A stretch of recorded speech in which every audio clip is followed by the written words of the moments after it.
বাড়ির সমস্ত আন্ডা বাচ্চা গুড়াগাড়া মিল্লা বছরের শেষ দিন এই কনকনা শীতের মুরগির সাথে কোন জিতটা মিটাইলাম সবাই এই মহা উৎসাহ নিয়ে এই বিষয়টা নিয়ে আজকে আলোচনা করবো। আসসালামু আলাইকুম। তো বড় উঠানে এরা মশলা কাটে মূলের চেয়ে দাউরা বড়, কিন্তু বছর যে ঘুরে যেতেছে এই বিষয়টা বোঝানোর জন্য এখানে লাকড়ি ফারাফারি হবে। কিন্তু এই যে ভদ্র মহিলা আইতাছে যে কামচোর বিষয়টা একটু পরে দেখাচ্ছি।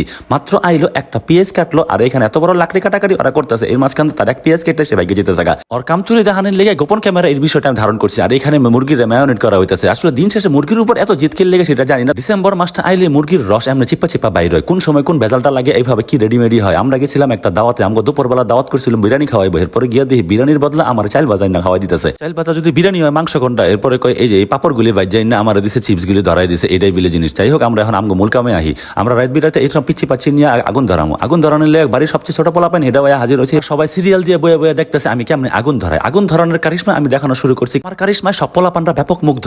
মুগ্ধতা ছড়াইতে গিয়ে আমি আগুন ধরাই দিচ্ছি। এই ফাঁকে আমার বউ লিপস্টিক দিয়ে খাওয়ানোর লেগে রেডি হইতেছে। এরপরে আমি বুঝলাম যে আমার কেমনে এমনি জলে আমার যে ব্যাপক ধোয়া বাড়ি হইতেছে, এটা সবাই ব্যাপক উৎসাহ নিয়ে দেখতেছে। আমি মাঝখানে বয়ে রয়েছি আর হেরা সবাই আমার বয়ে বয়ে আমার ধোয়া দেহে। আমি আগুন ধরাই দিলাম। এই আগুনটা শুধু যে এনে জ্বলতেছে এটা না, অনেকের ভিতরে এরকম আগুন জ্বলে। যাই হোক, এখন আমি আমগো মুরগিগুলি দেওয়া শুরু করলাম। মুরগি দিয়ে আমরা মুরগি ভাজি না মুরগি পোড়াই এই বিষয়টা নিয়ে আলোচনা করার এখানে সুযোগ নেই। আমরা এই মুরগিগুলো গ্রিল করার থুয়ে আমরা মুরগি স্টিক হয়ে যেতেছে। মুরগির স্টিক করার লিগে আমরা নানান ধরনের কারিশমা দেখাইতেছি। আমরা অনেক কিছু উল্টাই লাই, কিন্তু এখানে ভাবিরা রুটি বানানো থুয়ে ময়দা মাখামাখি করতেছে। এই মাখামাখি আসলে বাদ দিয়ে আমরা যখন দেখলাম এত মানুষজন একসাথে হয়েছে, আনন্দের জায়গাটা আসলে অনেক বেশি হয়ে গেছে।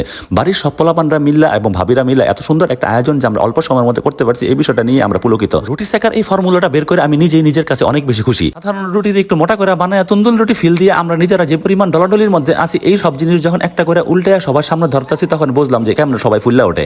এই ফুলাফুলি বাদ দিয়ে আমরা যখন খাওয়ান নিয়ে সবাই একসাথে বসছি, তখনই মনে হয়েছে এটাই আসলে হ্যাপি নিউ ইয়ার। এই নিউ ইয়ারের মধ্যে সবাই একসাথে বসে খাওয়া দাওয়া করবো, কিন্তু খাঁচার ভিতরে থাকলেও এখান থেকে বের হওয়ার জন্য আমরা নিজেদের মতো চেষ্টা করবো। তবে কোনোভাবেই করা যাবে না এইরকম আতশবাজি, মদ্যপান আর এইরকম শব্দ দূষণ করে কখনোই একটা বছর সুন্দর হতে পারে না। বছরকে ফুটাতে হবে সুন্দর মানসিকতা দিয়ে। তো বুঝলাম ভাই, বিয়া করলেও আমগো কাটেন, মরলেও আমগো কাটেন, নতুন বছর হলে আমগো পড়ান। আমগো ইয়ার তো আর হ্যাপি হয় না, জবাব না দেওয়া যাবেন না ভাই। কথা তো কিঞ্চিত সত্যই। সবাইকে হ্যাপি নিউ ইয়ার।